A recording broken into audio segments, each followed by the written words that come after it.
Hello and welcome to the Cambridge Skeptics live stream.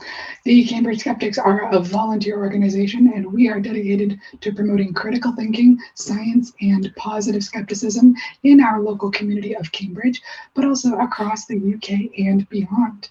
And today we have, what we think is a pretty interesting topic of conversation, which is we wanted to discuss some common skeptical sayings, what they mean for skepticism and how we interpret them. And so I'm going to hand over to Andrew, who's going to tell us a bit more about that. Thank you, Erica. Okay, let me try and do the technology thing of sharing my screen. Okay, hang on. Oh, this is fun. Let me jump. This is going really well. This is going. You can just. This is going so well. I'm clearly a pro. Right. Does that look? Can you see that? Yep. Hopefully, I can still navigate it as well. So, okay. So what we're going to be talking about, as Erica said, is various skeptical sayings that people say and that are common within the skeptical movement. Part of the reason that I wanted to talk about this, because this is my idea, so I'm the one to blame if it all goes wrong, is that I've recently encountered a number of people on YouTube who have been quite critical of some of the sort of more common skeptical sayings. And so I thought it would be good to sort of lay them out, what they mean in the skeptical community and why we think they're good things. So the one I'm going to start with is this one. Extraordinary claims require extraordinary evidence, made famous by Carl Sagan. This is my favorite one, by the way. This is 100% my favorite saying. It is the one that, if you're a skeptic, you have to say it at least once or you don't get your merit badge. It's this saying is a version basically of another saying that David Hume said, which is a wise man proportions his beliefs to the evidence. And it's basically a saying about standards of evidence. As I said, one of the reasons I want to talk about these things is I encountered people who had a very different view of what this sort of thing meant, and this is one of them, one that I encountered recently. This is from a chap called Mike Winger, who is a YouTuber and a pastor, and he does not like this saying. And this is his sort of take on it, which I've managed to cover with the pictures, so I can't actually read the whole thing. Let's stick them over there. Okay, here we go. Extraordinary claims require extraordinary evidence is often used to keep people from following evidence to things they simply don't want to believe in or things that they don't already believe in. It's the idea that you can just ignore and dismiss claims that you feel are ridiculous or extraordinary or outside your own worldview. You can just kind of chuck those, not even seriously consider the evidence, because there's just never enough. What do you guys think about that kind of view of this statement? I would love a load of bunkum. I would love to figure out what's the logical fallacy that he's making there. I think it's a straw man to start if nothing else. Yeah. Doesn't exactly represent what we mean, but I think the issue with this quote is the equivocation between the words extraordinary, because it's used in two different ways in this saying, which I think confuses a lot of people. Yeah. Yes. That is actually in the video that I took this quote from. That is one of the things that he brings up. I think you can use it pretty much in the same way in both situations. One of Mike's complaints was that people aren't using it the same way. It's not the same each time, so it doesn't really make sense. It's meaningless essentially. But I think you could replace the word extraordinary with extreme. Extreme claims require extreme evidence. Yeah. It's just a statement of the level of the claim. So as part of his video, Mike asked a couple of questions on Twitter. So this video was a couple of years old, so hot take here.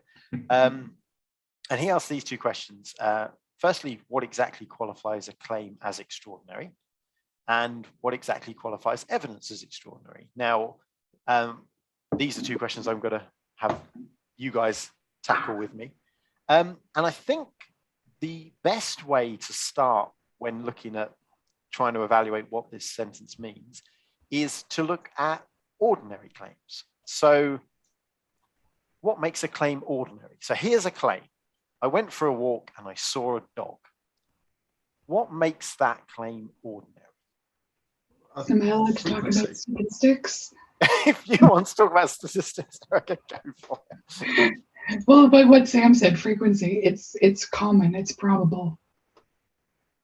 Yeah, It's yeah, something exactly. I have a lot of data for in my own life. Yeah, About- it's in my realm of experience. Yeah, yeah. But it's like, to change it slightly, I went for a walk and saw a cat, also highly unlikely, but if you're at a research station in the Antarctic, that seems rather unlikely unless Yeah. you brought the It's cat likely. with you. Yes. Like that's then you're starting to sort of move out into more unlikely stuff. The context defines what is extraordinary.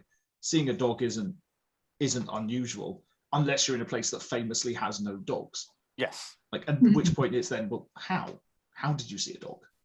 Mhm. Yeah, these sort of things are situational, very much so. So I've come up with what I think are 3 points that make this claim ordinary. And these are as follows. Whoops, hang on. These are as follows. So an ordinary claim are those that are 1, entirely reasonable to believe, 2, consistent with our everyday experience, and 3, supported by a large body of evidence confirming that such things are possible. So what do you guys think of that? Do you agree, or have I missed something? Or I do. I think that that you have to go a little bit deeper though when you say entirely reasonable, because you could argue that that's just a synonym for ordinary. And I think what you're getting at there is that there's a plausible mechanism by which it might occur. Like, as in, we know that the species of dog exists, or like, maybe it's less relevant for this example, but like when it comes to say like acupuncture, like, is there a plausible mechanism by which this thing could occur? Is there a plausible mechanism by which a virus could have gotten into the population from a bat population, for example? Yeah, and similarly, actually, when it comes down to things like the vaccines cause autism claim, there isn't a scientific method, or there isn't any kind of mechanism that we're aware of that could cause a vaccine or any of the ingredients in the vaccine to cause autism. We know what causes autism. We know what's in a vaccine. We know that they're not interactive. And so that would be lacking the mechanism. Whereas, so I suppose established mechanism, established pathway, or to a certain extent using a well-trodden route. Maybe? yeah, I agree. To be honest, I'm using reasonable here in a sort of probably more colloquial way. It's like, well, let's look at the statement was, I went for a walk and I saw a dog.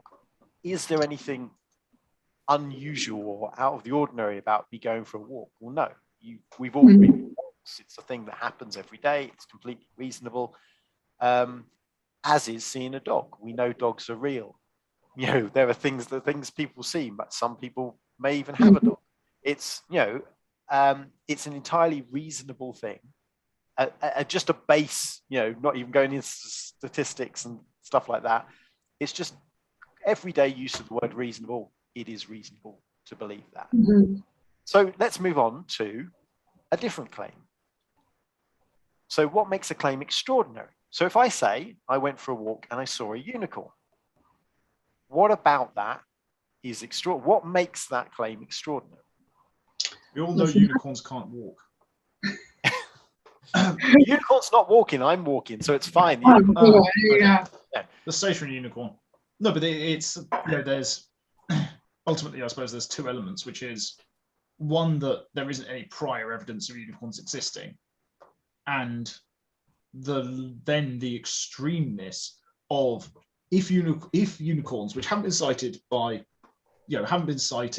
to the degree that no one thinks they genuinely exist, what is likely that which I suppose people could, like, this is maybe related to the lottery's fallacy, but the likelihood that you personally were the one that saw, that came across the unicorn first, because ultimately, this would obviously be across all the news if unicorns suddenly were like, hey, so we found a horse with a horn in the middle of its head.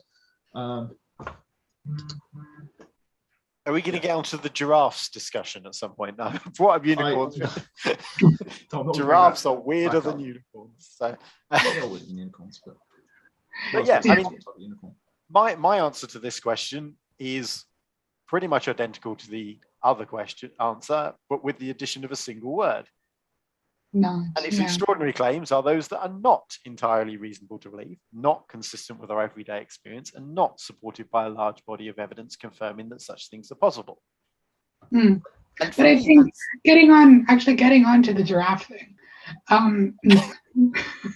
which is like for context, it's the idea that like if you were like creating fake animals based off of, you know, if you had like plausible combinations of properties that exist already in nature, you would not like, there's nothing else that has a super long neck like that.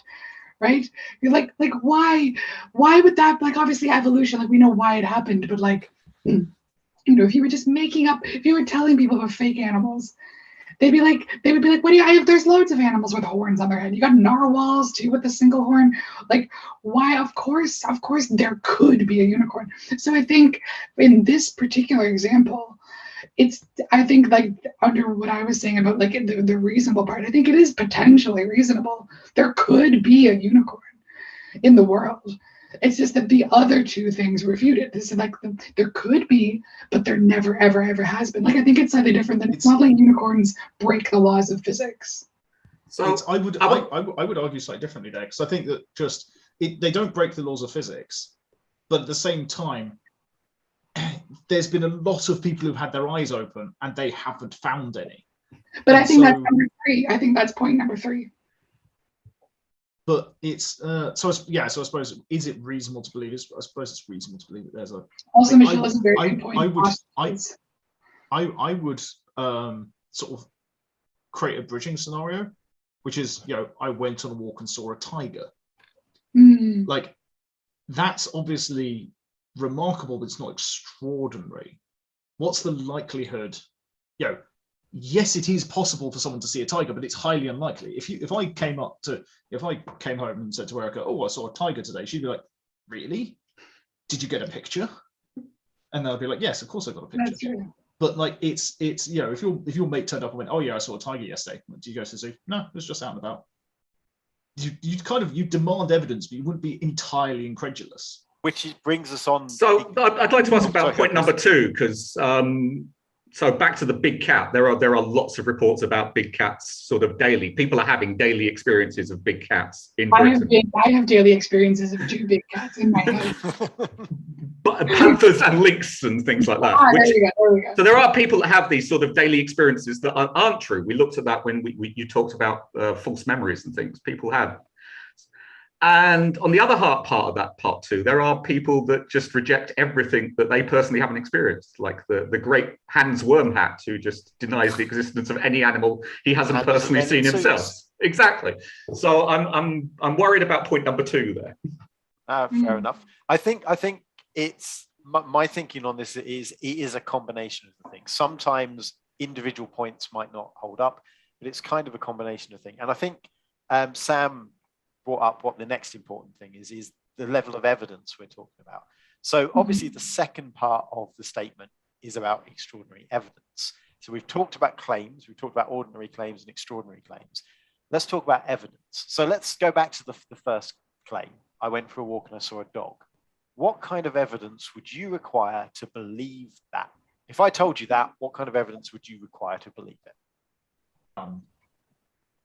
I think it would depend what consequences it would have for me to believe it or not believe it. I suppose. We're not on the Antarctic or anything like that. We're where we are now. If this is going to have no effect on my life whatsoever, I'll accept your claim. Riding on you having seen a dog? Yeah. Let's say we're placing a $10 bet or something, or a £10 bet. Yeah, my claim alone would be enough, wouldn't it? Yeah. Okay. So what about the other statement? You know, I went for a walk and I saw a unicorn. I think Sam's already touched on this. Again, if this has no consequence for me, I'll go, yeah, whatever, okay, and walk away from it. You just walk away slowly. Walk away. But even then, you know, I said for a tiger, a picture, because, you know, tigers are known to exist. Feasibly, could someone have been transporting a tiger somewhere and it got out? Like, yeah, it's really, really unlikely, but Yes, there is. Okay. Like there is a mechanism, so a picture would be sufficient. Would a picture be Whereas- sufficient for a unicorn? No, because there are no known unicorns, and so not only would you need if Would a picture I be would go- sufficient for a tiger, considering Photoshop and I mean, misidentified normal animals and? I mean, so long as there's enough context, it's walking beside someone who's like one waist high in them, and mauling Even a then, they'd probably watermelon or be something. But Is it on- if you showed me a picture of a unicorn that you've taken 5 minutes ago, I'd just go, okay, someone stuck a horn on a horse. Yeah, at best. Yeah, you'd require considerable more evidence because if we just look at these points, it's there isn't a large body of evidence supporting the fact that unicorns exist. We don't tend to have experiences every day, whether it's direct experiences or seeing nature documentaries or things like that of unicorns. And as such, it's not really reasonable to believe that unicorns are out there, and just as Sam said, nobody's opened their eyes wide enough to see them in all this time. So again, when it comes to the evidence, all the examples of things we've suggested, seeing a picture, things like that, they're all fairly mundane, standard things. But what makes the evidence is extraordinary is whether it overcomes these points. So if I go on to the next slide, this is what I want to say. So ordinary evidence is the amount of evidence required to accept claims that are 1, entirely reasonable to believe, 2, consistent with our everyday experience, and 3, supported by a large body of evidence confirming such things are possible. And extraordinary evidence is the amount of evidence required to accept claims that are not entirely reasonable to believe, not consistent with our everyday experience, and not supported by a large body of large body of evidence confirming such things are possible. So what do you guys think of that? Do you think that makes sense? Is that a good way of describing what we mean by extraordinary evidence? I mean, I feel like from your tone of voice, you're about to trap me. No, sorry. I was just thinking the same point. I'm not agreeing to anything at this point. Not meaning to trap you. I think it is, but Okay, good. This is my opinion. So if you guys disagree, show me where I'm wrong. No, I think so. I think it's a question of probability that something something that is really unlikely to happen requires a lot more evidence to support that it exists. Bayesian statistics coming on. Yeah. Actually, I was gonna go to physics. Okay. So was I think it was the proof of gravitational waves, Mm-hmm. for example, which was something which had been theorized by Einstein, but we had no evidence for. In order to sort of say yes, we're going to accept that into the standard model of physics. I think you're thinking of the Higgs boson. I might be thinking of the Higgs boson, but anyways, the analogy still works. But I think the two of them were proved to the same, were demonstrated to the same level of significance, which was 6 sigma, which is a 1 in 300,000 chance that they're wrong.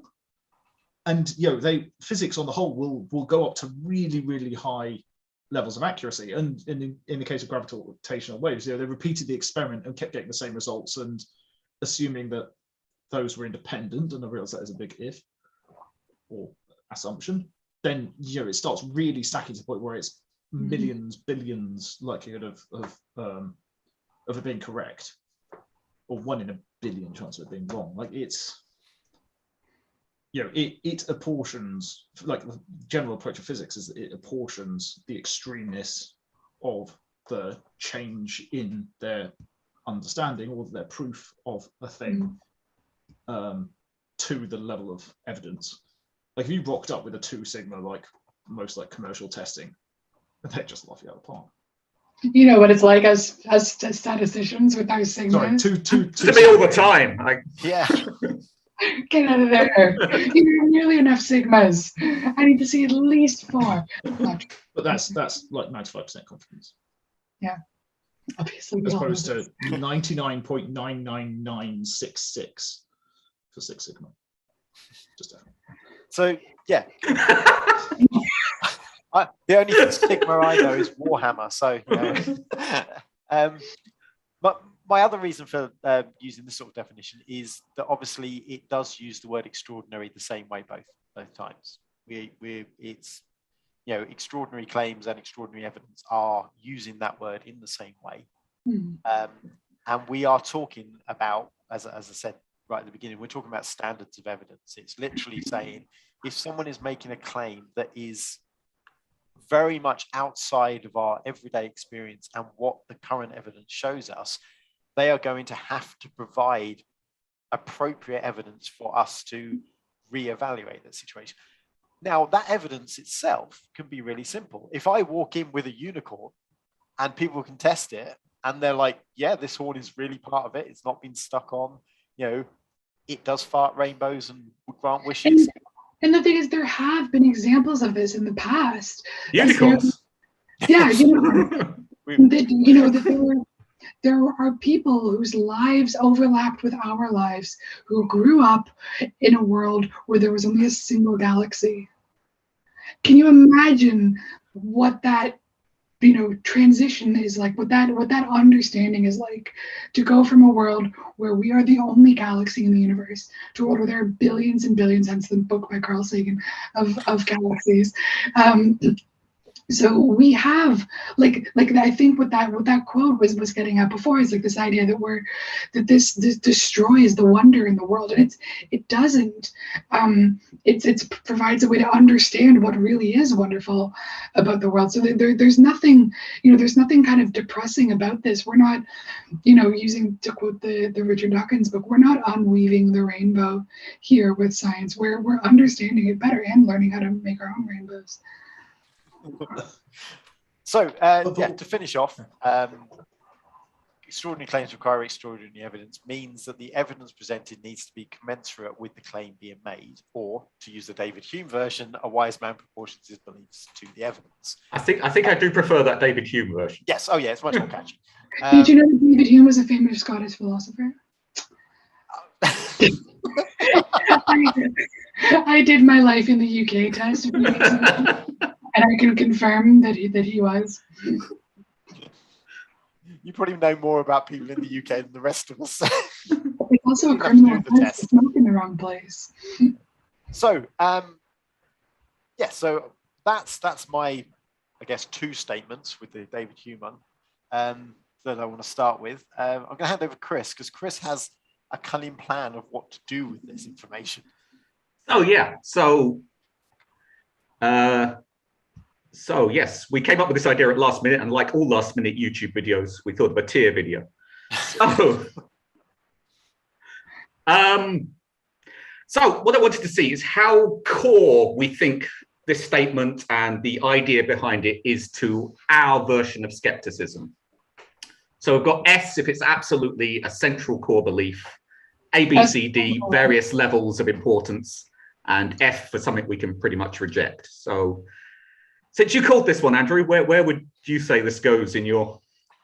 I think it's going to be one of the top two. Which one? I claims, or we got them both. I've got Sagan and Hume here. So I think extraordinary claims is a pretty much a top tier thing. It's a thing that if you're a skeptic, you've come in across that, and it in many ways sums up what it means to be a skeptic. It's about looking at the evidence, evaluating it, and coming to conclusions based upon that evidence. So I think it's S, and I'll put the David Hume one as an A, unless other people. Ooh. I'd like to counter that and swap them around. Ooh. Just because I think that Hume's one is more general and therefore more applicable. Yeah, extraordinary claims require experiment. Okay, what about sensational but not extraordinary? I don't know if those are synonyms, but what if it's just shy of extraordinary? Yeah, I agree with Sam. I mean, his talk about sigmas was very convincing. And yes. Okay. I think there was something about proportions in there. I didn't fully understand. I can go with that. David Hume's one, because it doesn't specify a level of evidence, it's more obviously applicable to any level of evidence. Whereas you have to think through the consequences with Sagan's version. Erica, what do you think? I definitely think that Sagan's version is the top one for me. That it's definitely an S.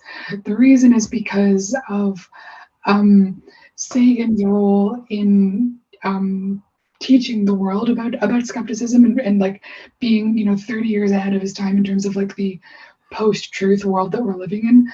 I also think that the language that he uses is language that we can actually use in our, like you can just take that whole quote and say it in real life. David Hume's language is a bit more dated. So it's just not as catchy. It's not as memeable. Yeah, exactly. But like a man doth knoweth when he hath evidence.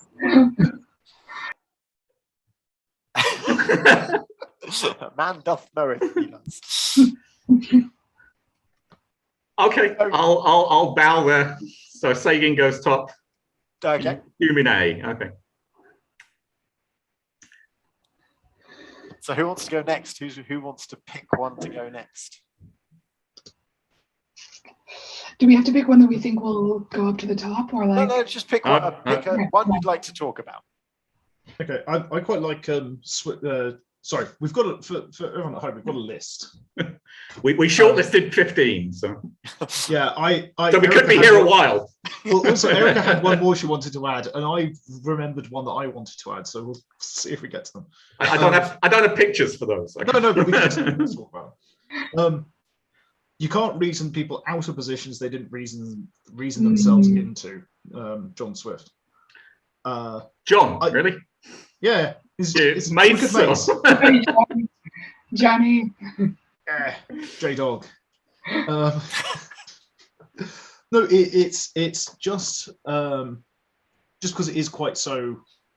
It is very poignant, and I think it does also tell us when to stop trying to convince people. Is it true? I don't think it's entirely true, but it is no. But there is the important position. It's sort of established an important position that you cannot always reason people. Like humans are not purely rational beings. I think if the word "always" was in there, that would be a much better. What, you cannot always reason people out of positions they didn't reason themselves into. Yeah. I think that would be an improvement. I think you should talk to Johnny. Yeah, I think we should have words. I think in my personal life, I would say that yes, while I agree with the sentiment, it's not necessarily true, because I grew up in a religious household, and I was a Christian for the first 20 odd years of my life. And while over time I did come across apologetics and stuff like that and have reasons to believe it, I didn't reason myself into that position. I was very much a position I grew up in, but I feel like I reasoned myself out of it. So I think there is definitely an element of truth to it, and I think that it brings up the point that when you're discussing with people who have very strong personal beliefs and motivations for wanting to believe something, reason is not necessarily going to be the easiest way to get out, but I don't think it is actually true. Oh no, I'm not, and I'm not saying it is. I'm bringing it up because I think it's interesting to discuss. But also, as a note, it's not. It's I think there is an important point here, which is that you cannot reason people out of positions they didn't get themselves into.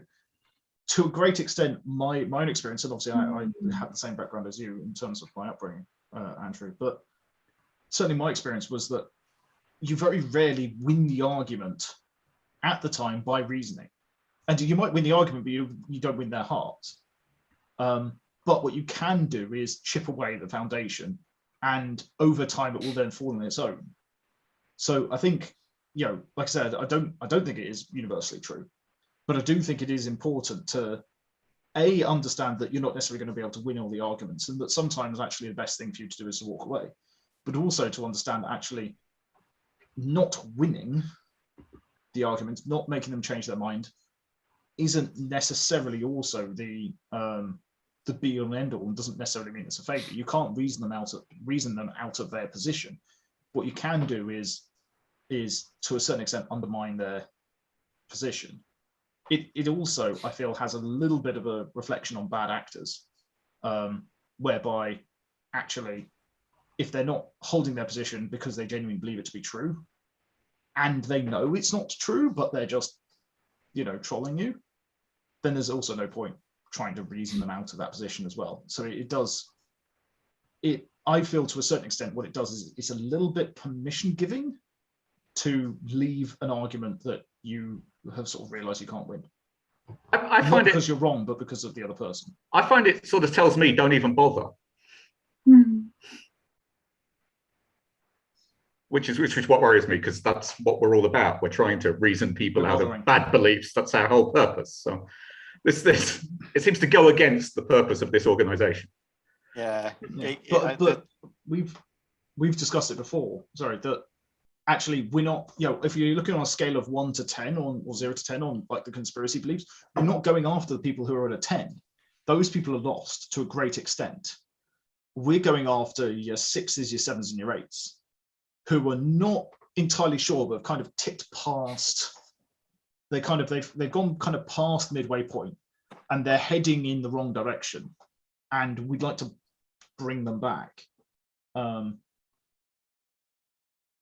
think we've kind of speared off on a bit of a tangent now, but it's no. So yeah, I don't think it's an S or an A, but it might be a B or a C. Cool. So Andrew, Erica? Yeah, I'm going to go with a C. I think a C. I think it is. Yeah. Okay. Where's Swift? Anyone recognise him? Um, Is that him? I think that's him. Well, there's another Baroque-looking guy with a wig too. I know, it's annoying. I'm gonna go for this one and check it We're later. in so much trouble if you got it wrong. Yeah, goodness me. Okay, Erica, do you want to choose one? Yeah, I've got one. This is one that I think is probably middle of the road too. I think it's not necessarily as core for skepticism as it is, I think, just core for life.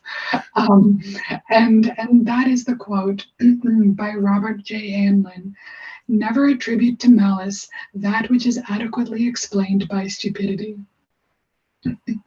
And obviously the way that it becomes relevant for skepticism is because of the tendency for conspiracy thinking that we've talked a lot about before in other videos. And there's this tendency to attribute dark forces and evil intentions to randomness and things like that. And I think there's a very big desire in people who are susceptible to conspiracy thinking that they want there to be bad actors who are evil, like an action movie. Like, these are stories that we love to tell ourselves. And so it's very reasonable that somebody who is susceptible to conspiracy thinking would also want to tell themselves a story where there's an evil force in the world who's doing something. But I think it's that this quote reminds us that it's not people acting evil in many cases as much as it is failures of individual people in small ways. And I think a big example is 9/11. That many people want to believe there was a conspiracy theory in order to explain an event of such awfulness. Because otherwise, how could it happen? But instead, there was a conspiracy. It was just a very small conspiracy. Yeah, well, it was a very small conspiracy. But it wasn't the grand conspiracy that they wanted. Yeah, and all of those other failures of how were people able to slip through the cracks, et cetera, et cetera. How was this thing allowed to happen? Was it a cover-up, et cetera? No, there were just small micro failures that added up to a big thing. And the reason why I think this quote is really useful for life is not when you're thinking about conspiracy theory, but actually when you're just thinking about other people that you're interacting with, like in a workplace context, let's say, when you're like, oh God, this person didn't reply to my email. They must think my project is terrible and I'm going to be a failure. But it's like, no, they just forgot. There's so don't attribute malice when there's just people being human and being fallible.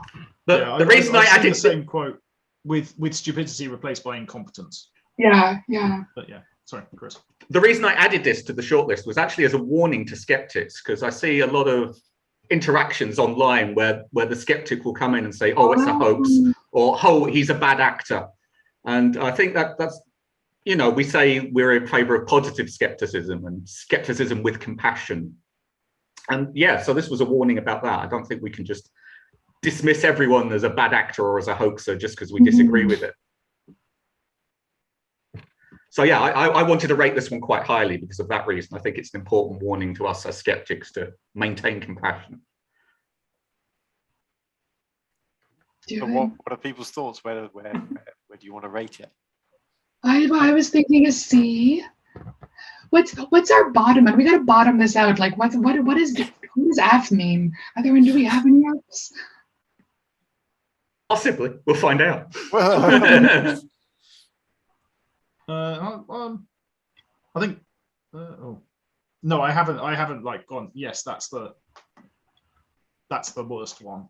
I think Aaron Ra might be near the bottom. So, but, I mean, yeah, is it? I think it's better than Swift. Mm-hmm. I think it is. I mean, I think Erica hit the nail on the head there, is that it's not just a skeptical saying, it is something that is very applicable to everyday life.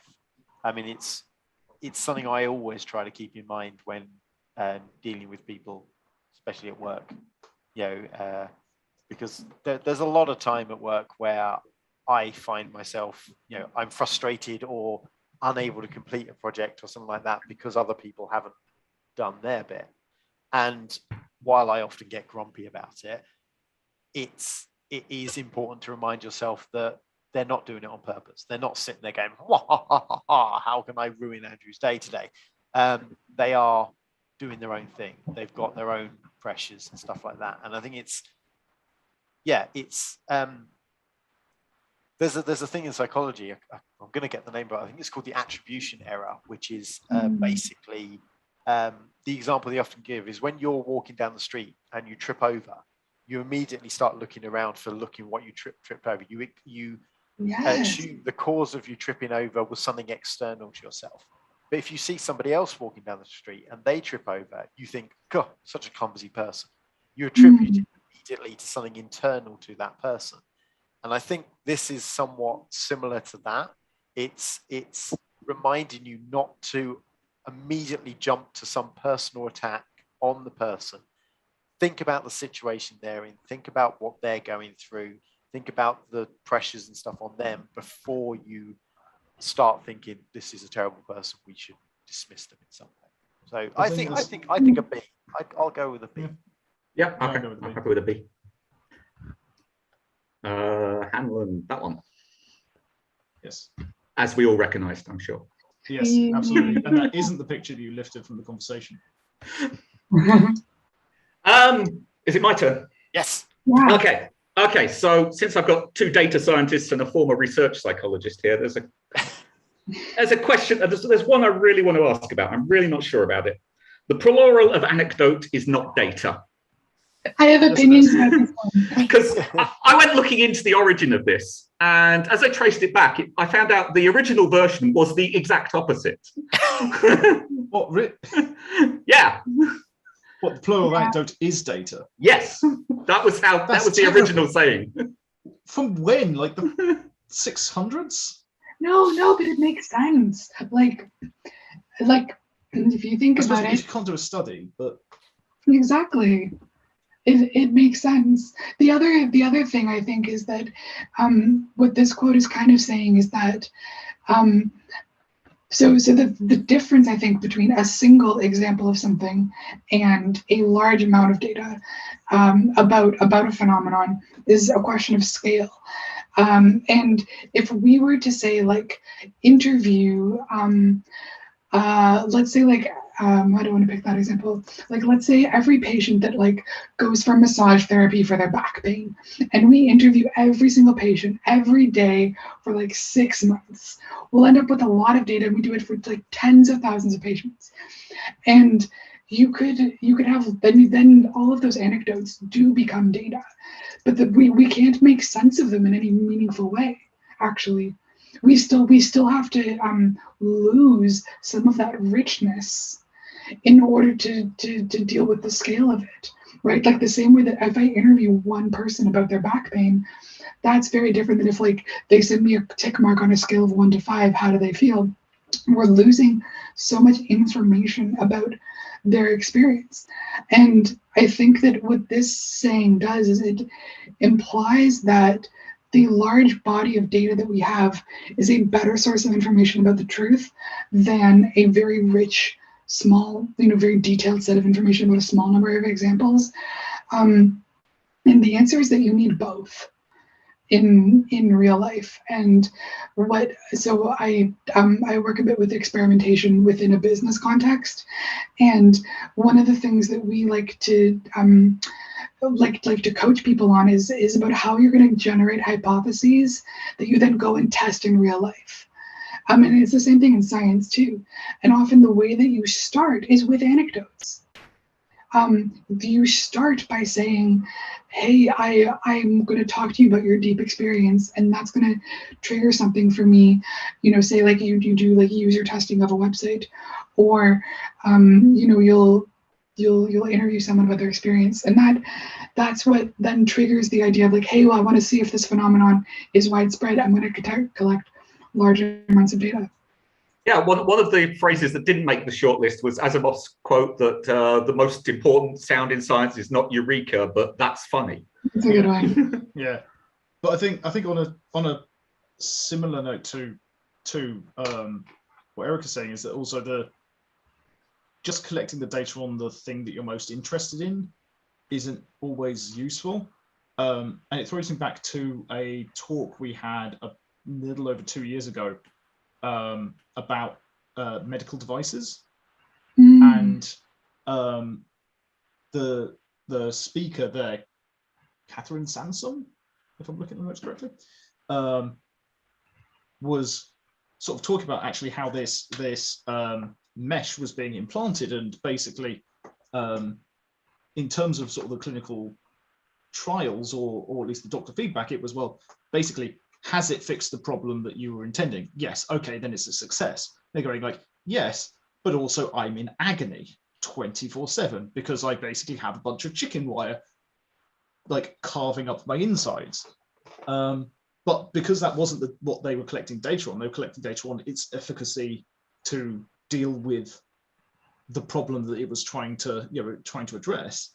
They entirely missed it. But at the same time, if you're a doctor and you have 3 patients come up to you and say, I'm in agony, the response isn't to go, oh yes, well in that case, this must cause agony for all people. Like I think anecdotes are a bit like feelings as a whole, in that they tell you to go look and they tell you where to look. They don't tell you what you see. And the idea, studies using scientific methods then tell you what you see. And it might well be that actually, yes, those 3 patients suffered, but actually for 99.9% of patients, it was perfectly fine. And they never said anything because there was nothing to talk about. And I suppose I do wonder about a small minority shouting about things, overwhelming a silent majority that have no issues. And I think this does help address that. We say, yes, okay, yes, your cases are legitimate, but they do not constitute science, and they do not constitute a reasonable hypothesis on their own. They should trigger the scientific process. I think that this I'm very much on the fence with this this one. I get the intention of it. This is a response to someone going, well, loads of people believe in ghosts. It's a response to that sort of thing. But if you were to say everyone in the village says that the best fishing spot is over by the dam, you would go fishing there. That you would use those anecdotal evidence. And admittedly, the test would be whether you caught fish there. It would be a sort of setup for the thing.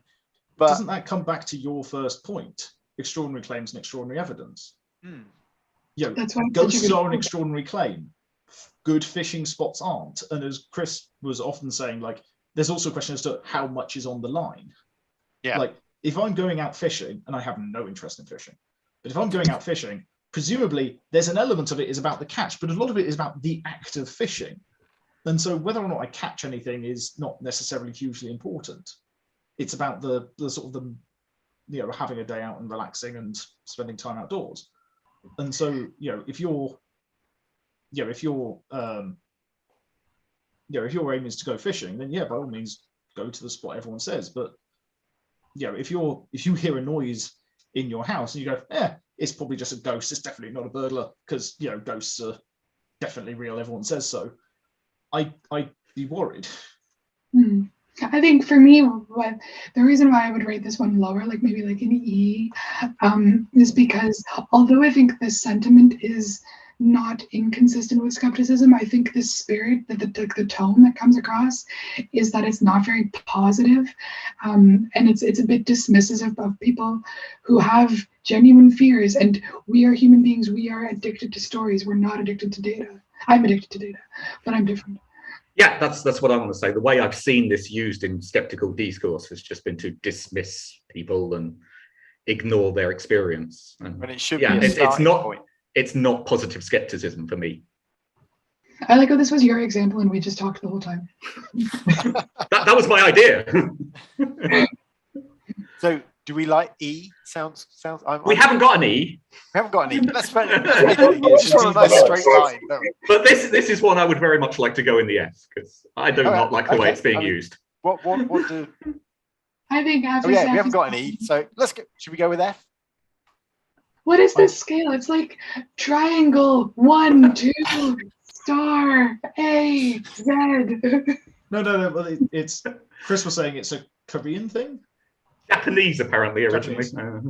Okay. I think it's been badly adapted. I don't know. Yeah. I put it as a D, but I'm happy to be the dissenting voice, because it is true that it is an important concept, but I do accept that it often gets used meanly. That's not a word. Well, it is a word, but it's not the right concept. That's good enough. Go for it. So, Erica, Andrew, where am I going with this one? Let's go with F. Okay. That's Kernahan and Kuravula, in case you didn't recognise them. Yeah. Look, I found some signs from a previous show. I haven't got mine.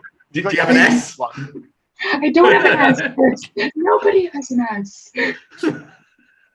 Yes, no aliens. Is it my go to pick one again? Yeah. Ooh. So, goodness me. Did you not know this was coming, Andrew? I think I'm thinking about it too much. I'm going to go with David Hume again. I'm going to go with the what is called Hume's maxim, which is no testimony is sufficient to establish a miracle unless the testimony be of such a kind that its falsehood would be more miraculous than the fact which it endeavours to establish. Ooh, snappy! I'll get that on a T-shirt. Yes. Do you want to translate that one for us? So basically, the idea is that if someone is telling you about something extraordinary and that, like, generally you should withhold your belief in it, unless the falsehood of them telling you about it is more unbelievable than the thing they're saying. No, I'm going back to Hume's version.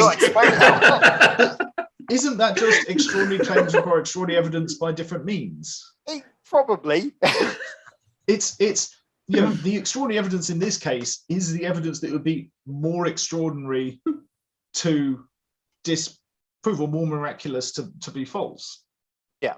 Like, it's just saying that your evidence needs to be greater, or the evidence needs to be greater. Is it a wise man proportions his belief to his evidence? Yeah. I know. I feel like that, David Hume. Yeah. I feel like this is a B because it's basically the same thing, but even less accessible. Like if Sagan's was top because it was accessible, and Hume's, even though it's broadly the same sentiment, was lower because it was less accessible, this is even less accessible. Andrew, you said disunbelievable when you were trying to explain it. Yeah, you got, yeah. Yeah. Okay. I'll go with that. It is, you know, you won me over. It's already been said. Goes down low. Do we stick it in D just because we haven't got one in there? Oh, I Yeah, didn't even think about that. Yeah. Okay, there's my other Hume picture. It's not accessible, but it is basically expanding on the point. That dude can rock a turbine. Ordinary claims. I'm not sure we're doing this right. Which Okay. Is it my turn? Yeah. I'm gonna take the bullshit asymmetry. Oh, excellent. The amount of energy needed to refute bullshit is an order of magnitude larger than to produce it. I feel like the last, let's call it 4 or 5 years, have basically been just a running demonstration of this fact with Trump over in the US. And particularly the last 18 months around sort of the coronavirus.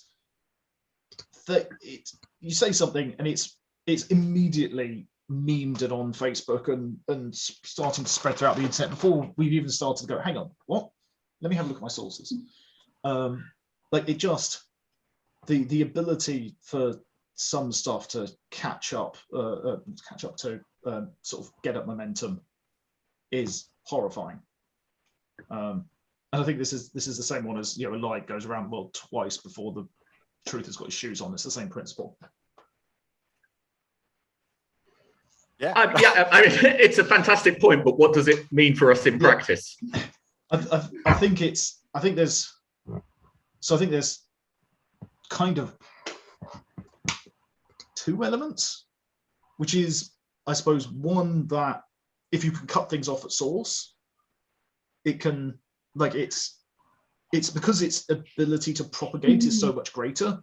You know, it's a bit like the virus, in that there's an exponential curve in it. You know, if you don't do anything, it just goes grow and massively fast. If you can cut it off really early on, then. So does this mean we support censorship? I don't think it means we support censorship. How do you cut something off at the source if you don't support censorship? Okay, well, as an example, no. But you support context. So, as an example, any YouTube video that has anything about flat Earth has a little banner at the bottom that says that. Sorry, that says, you know, flat Earth is a fringe belief or a disproven belief. Basically, go to Wikipedia and here's how you can see that. And that has worked to completely cut off the spread of flat Earth belief. Actually, no, it's a relatively recent addition. But do you really think that would have made any difference if it had been there from the beginning? give me a second. Might help. That's not. Yeah. But also, I think there is a we support positive skepticism. That doesn't mean, I don't think that means doormat skepticism.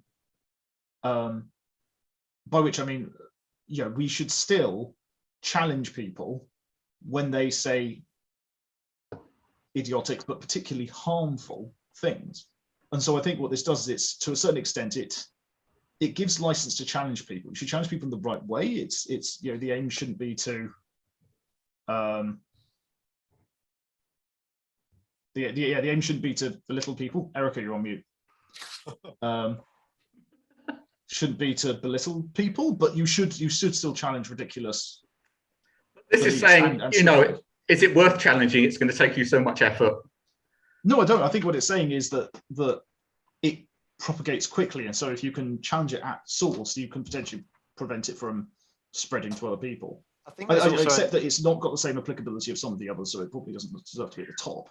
I mean, my question about censorship is genuine. I've traditionally been firmly against it, but seeing the bullshit spread has made me question that. But I think there is also a question of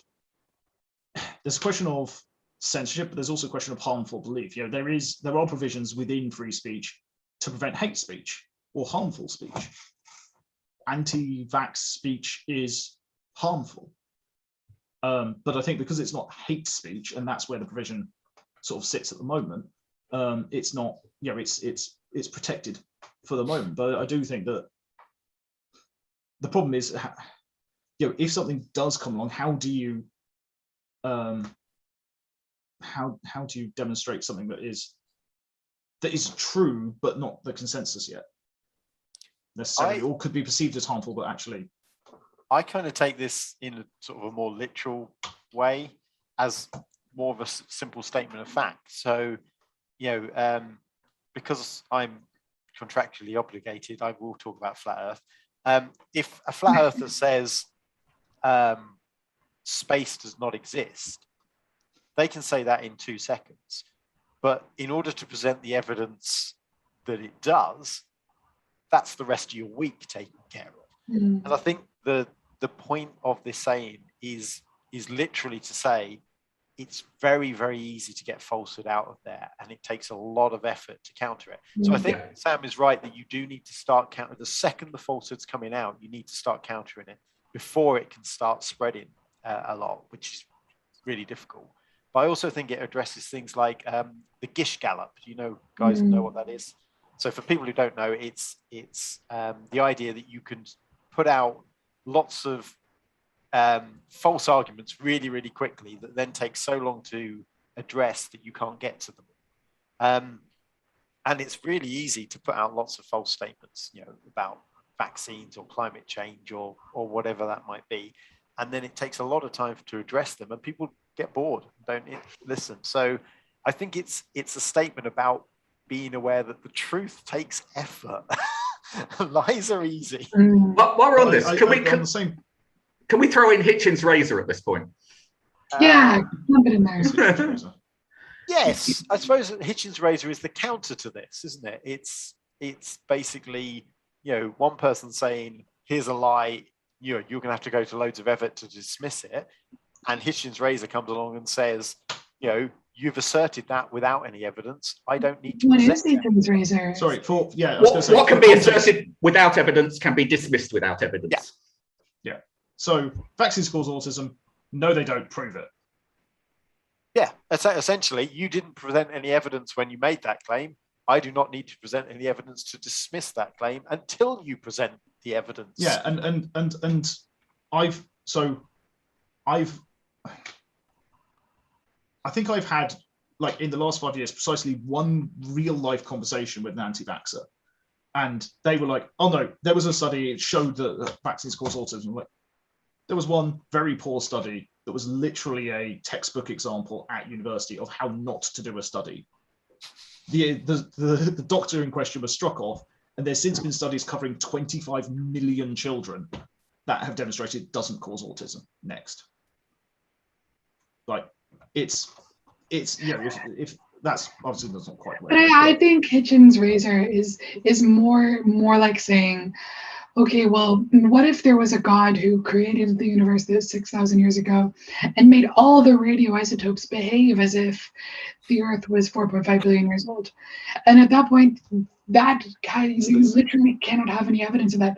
So there's no way. It's the deist argument, isn't it? That there is a God, but there's no evidence of a God, and they just set everything going and then haven't interfered since. No. But it's saying there was a God who made the universe look like it was old, but it's actually still consistent with the Bible, the creationist, the young Earth creationism in the Bible, and it's that kind of put the dinosaurs in the Earth and so on. Yeah, exactly, and it's impossible to find evidence for that. Like, literally, the premise of it is that God is so powerful that there can be no evidence. That you will never find any evidence of it. So at that point, I think Hitchens' razor is quite useful, because rather than tying ourselves in knots of like, well, yeah, it's just like, nope, this could all be like, I think they've mentioned this on the Skeptics Guide before. Like, you could also say that the world is a simulation and it only started 5 minutes ago, and everything that we're experiencing is a hallucination in our heads. But there's not meaning to drift even further from our original point, but the one that I was going to include that I didn't put on the spreadsheet is Newton's flaming laser sword, which, for those who don't know, is that which cannot be settled by experiment is not worth debating. If you can't prove an experiment, why even, like, you can't, it's unknowable. at that point. It's I think very similar to Hitchens' razor. I think the entire field of philosophy might disagree with you. Well, I think from a scientific point of view, like that was sort of Newton's position. Though interestingly, I don't know that Newton came up with it. I think it was actually. And also Newton it was Mike Older, but I couldn't find a photo of him, which is why he didn't make the shortlist. Yeah.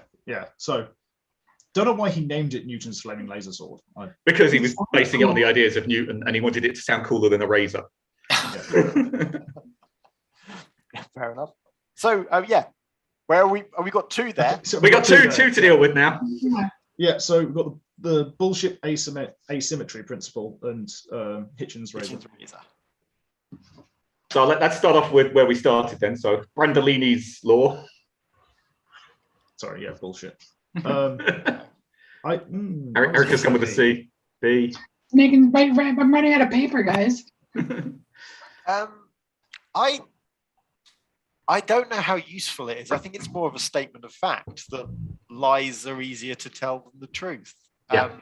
So if we're rating these on how useful they are as skepticism, I'm not sure. I would actually put it as either a D or an F. It's a thing that everyone goes, well, yeah, but that's about it. Once I'm not sure. I mean, it makes a good discussion, I guess, but I'm not sure I'd rate it as high as that. But what about Chris? I think you're. What did you say, Sam? I said B. Erica said D. Andrew saying. You got a lot of variance. I'm going to go with C then. I'll go nicely in the middle there. Okay, fair enough. And what about Hitchin? I think it's incredibly useful as a principle. If you just say, look, that can be asserted without evidence, can be dismissed without evidence. You're not producing any evidence. I put it as an A. It's not going to convince anyone, though, is it? It's not a dismissal of evidence. It's literally a saying, please present your evidence and I'll address it. If you're not going to present your evidence, I can't address that. I cannot make an opinion on that. I need to remain skeptical. I need to withhold judgment. So, yeah, I think it's a high one. Possibly a B, an A or a B. Okay. I'm convinced. I'm going to put that in as an A then. Ooh. Of course he's smoking. I looked. There are no pictures of him where he's not smoking. Not smoking. Yeah, that's my understanding. Blimey. We've almost run out of time, so we'll have to speed our way through these last few. Well, we don't have to do them all. We can come back to this for a part 2 sometime. Goodness me.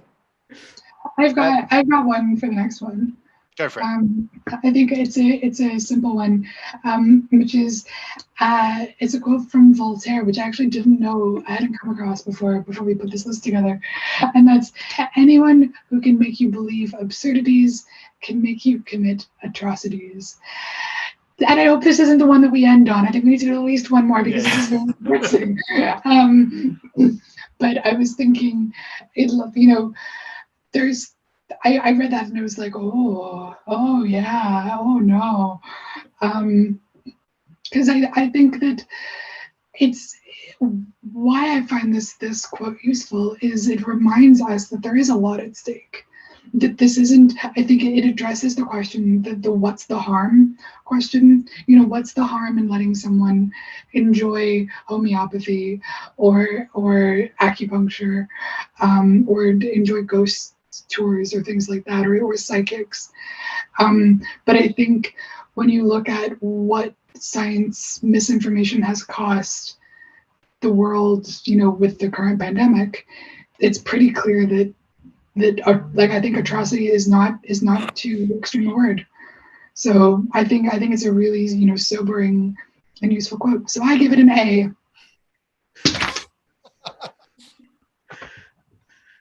I think you just need to look back at our last discussion on dangerous conspiracy theories to see where false ideas can lead you. Mm-hmm. And yes, I am plugging previous work. Go watch. It's on the internet. There's a playlist somewhere. Yeah. I'm happy to rate that quite highly. I mean, obviously the wording is combative, I think, in that, but it works. It's it gets across the point of are not believing things for good reasons and are based on good evidence, then you are likely to believe and do and act upon those things. Mhm. If you, for bad reasons, don't believe vaccines work or think they're dangerous, you're not going to go get vaccinated, which. And more than that, you're going to stop people getting vaccinated. You're going to pull people out of hospitals, protest that article vaccine I sent centres. earlier about the guy who got pulled out of hospital by an anti-vaxxer and then died. And these people think they're the good guys. Too. Yeah, exactly. So I'm happy to rate that fairly high. Do it. Okay, where are we going, Sam? Sorry? I think that one was Voltaire. I think I got it the right way around. Are we going with A? Yeah, that was Voltaire. Yeah, I think A. Right. We did use Occam on our advertising. Should we get to Occam? Let's go to Occam. Go to Occam. Oh, God. Okay. So, yeah, Occam's razor, which there's various different versions of, and I think probably doesn't need a little bit of unpacking because the common version is not exactly right. So the explanation that introduces the fewest assumptions is usually correct, or something along those lines. And basically, it's the idea that a lot of people mistake it for the simplest explanation, but it's more the explanation that introduces the fewest new ideas, or new things to explain. But I think also there is also an element of extremeness of those assumptions. So yes.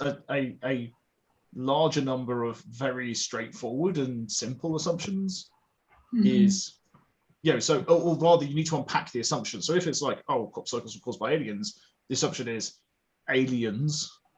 Actually, it's not aliens. It's that not only do aliens exist, but they decided to come to Earth.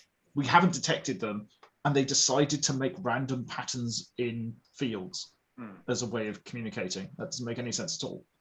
Like, and that they're essentially like it's, you do have to sort of boil it down to the base principles of your assumptions, rather than just kind of saying, well, that's one assumption versus two assumptions. It's not. Yeah. I mean, the other example that's often given is like talking about the beginning of the universe. You have, Big Bang cosmology and all of the stuff that goes into that, endless papers. And on the other side, you have people who say, God made it. Now, God made it is the simplest explanation, but how many assumptions does that introduce as we start unpacking it? Because obviously, when we're talking about assumptions, we're talking about things we haven't presented demonstrable evidence for. So all the vast majority of the things on the Big Bang cosmology side of things, we've presented evidence for. They're no longer assumptions, they've been demonstrated. And so there's actually fewer assumptions on the vastly complex and in-depth and mathematical heavy view than there are on a sentence you can say in a couple of words. Which is why simplicity rather than assumptions is the... Most people use simplicity, but that's not the right thing to do. Yeah, because if you use simplicity, then conspiracy theories will always be the way to go. Because the simplest explanation is that it was an inside job, or that there's a cabal that's controlling the whole universe, because that's theoretically one thing, as opposed to, a series of other things. So yeah, I think with the sort of way that you unpack it, I would rate it pretty highly, but I think it might be problematic because of the way that it gets interpreted. So I'm going to say B. I'm happy with B. B. Okay. Do you guys want to do one more? Sure. I was thinking we should end with Wheaton's Law. I was thinking that too. Chris really wants to do this one. So Chris, take it away. Yeah, good. Yes, Wheaton's Law, which states don't be a dick. Important. There's nothing to unpack there. I don't know. Yeah, we're done. Good night, everyone.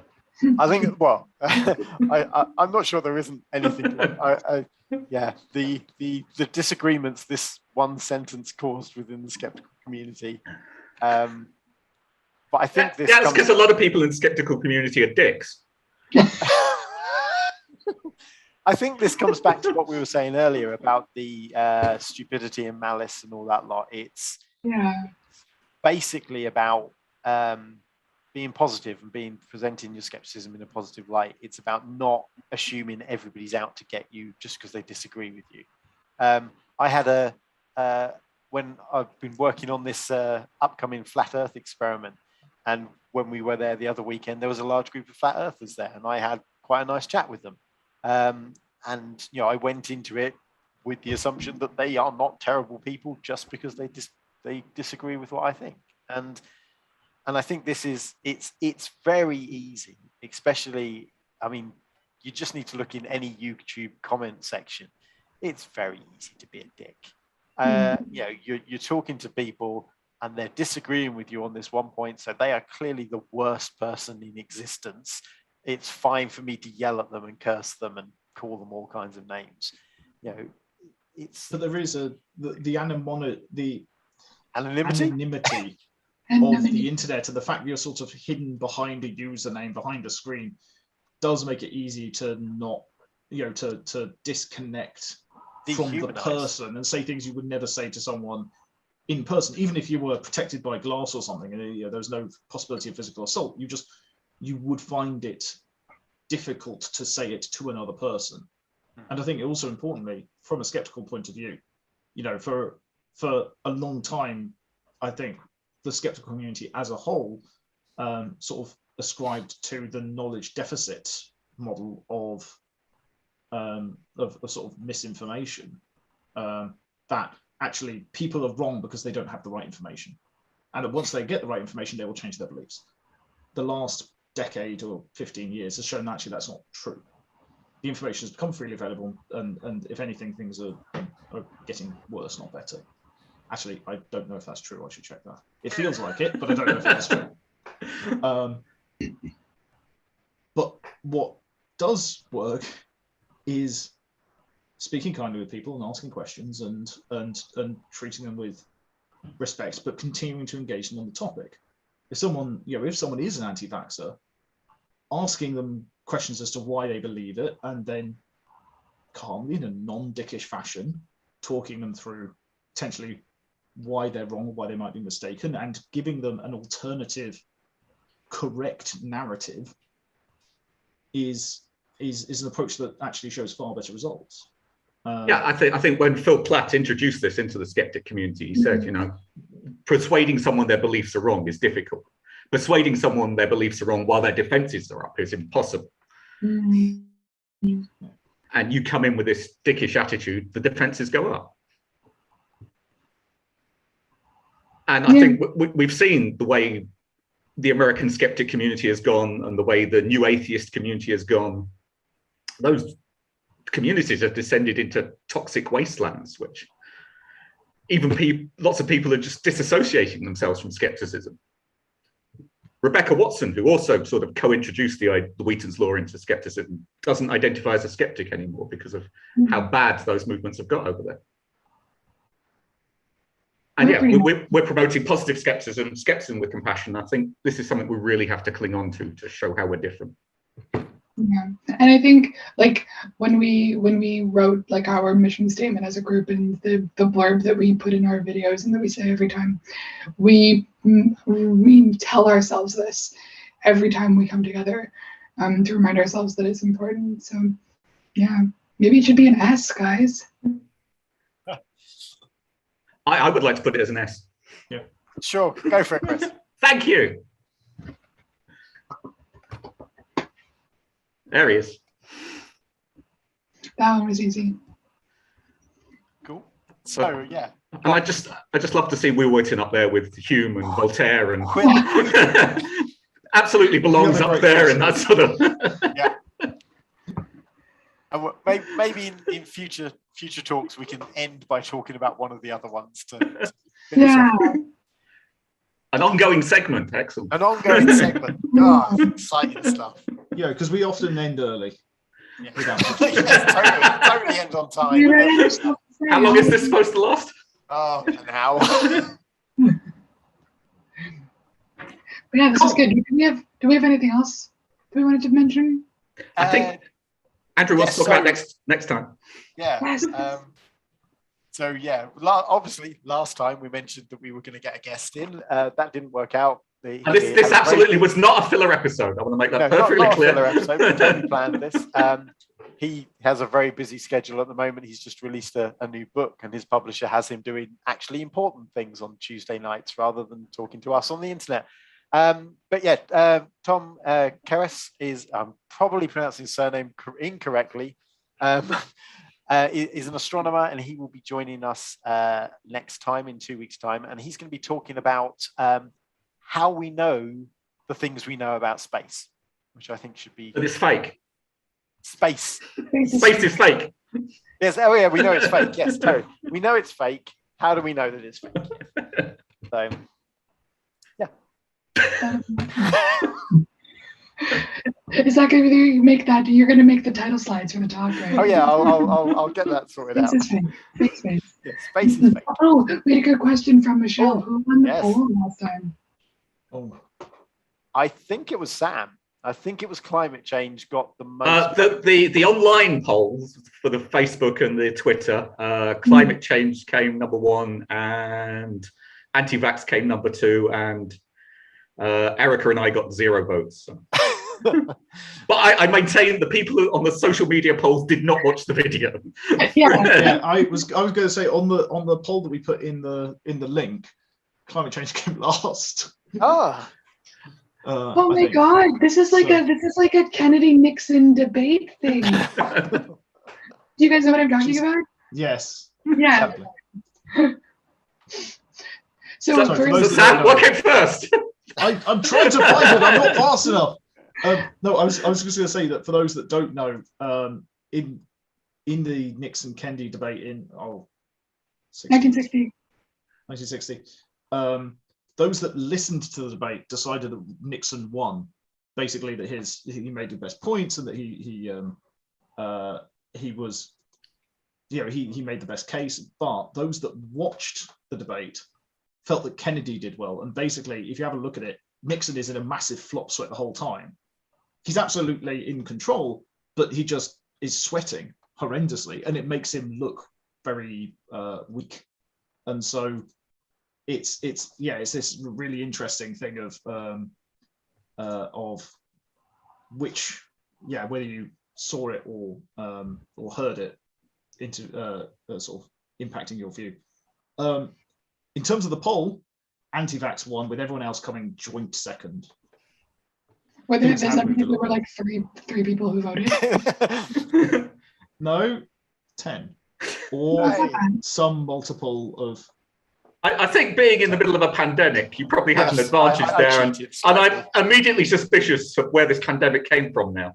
It's all my fault. You waited 18 months, 2 years to cash in on it. The man's a genius, because we weren't even doing these things when they started. Yeah. And if you're wondering what we're talking about, we did a video previously, which you can find, debating what was the most dangerous conspiracy theory, and we ran a live poll to see what the audience thought. Yeah. So I like the fact we're putting context in at the end here. This is always good. It's better late than never. Is that one of our skeptical quotes? Yep. Cool. So I don't think we have anything else to say now. Yep. Amazing. This is Thank really you. fun. See you guys next time. Then we'll talk about big space. Bye.